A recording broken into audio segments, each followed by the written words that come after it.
Good morning. We have an invisible army inside us. Happy Monday. We made it through the weekend. It's an awesome, kind of a cool day here in Pennsylvania. I'm Johnny B from South Central PA, coming to you live on Facebook. How you guys doing this morning? Hope everybody fared well over the weekend.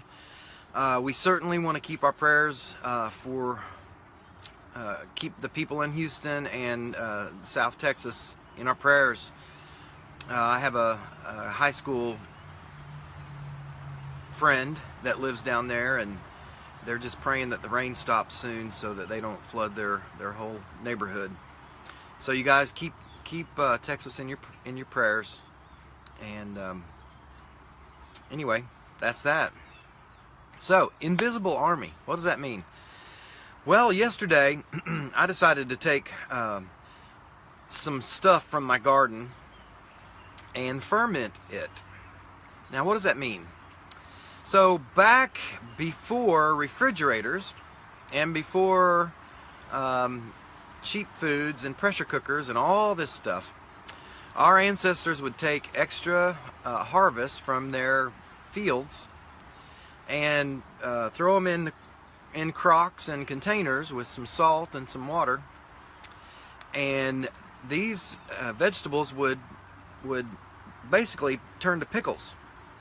And so I have a couple of books that I've read about fermenting, and the most common ferments that you guys probably understand would be wine and beer and sauerkraut, and actually vinegar. Vinegar is a product of fermenting.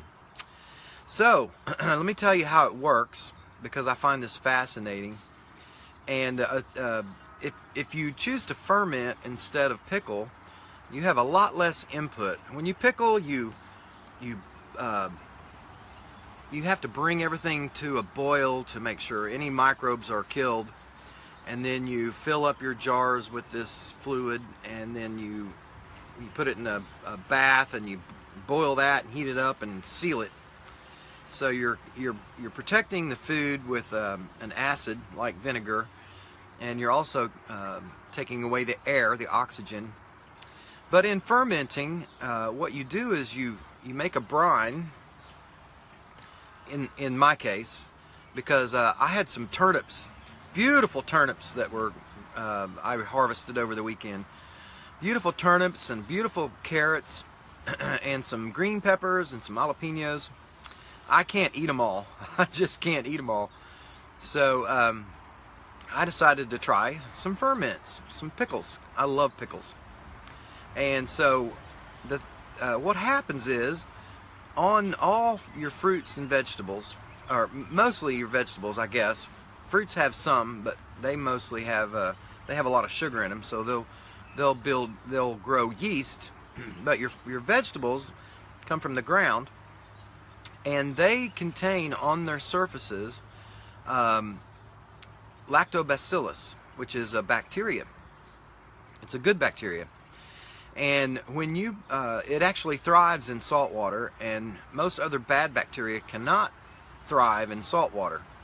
And so you cut up your vegetables and you put them in a jar, and you put some spices and herbs and whatever you want in your pickles, and you pour a certain concentrate of salt water in your jars, and the concentrate is 5%, and you can play with that, you know. But anyway, so 5% by weight.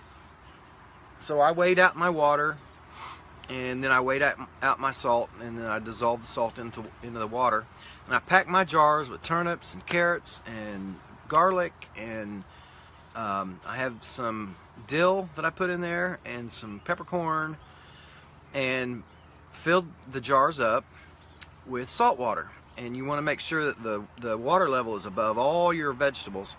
You don't want any oxygen getting to your vegetables, because then you change the anaerobic to aerobic process inside on the food, and it'll rot. So anyway, I've got some stuff going on. I'm hopeful that it'll taste good. You let this set at room temperature for 3-4 days, and you should be seeing bubbles. You should be seeing carbon dioxide being released from the lactobacillus, breaking down and eating the sugars in the vegetables, and it turns the sugars into lactic acid, which then starts helping preserve it, and pretty soon you have a very sour, lactic acid is sour, and you have a very sour pickle, all done naturally. So that's what I'm trying. I've got several jars going, and I'll let you know how that turns out. But anyway, it's very interesting that our ancestors would ferment their vegetables, and I think what that helped them do, it helped introduce good bacteria into their gut, and it also helped break down the food so that the bacteria that was already in their gut could take the good stuff out of the food with less work. So that's what I'm doing. I'm fermenting some vegetables, some turnips and carrots and garlic.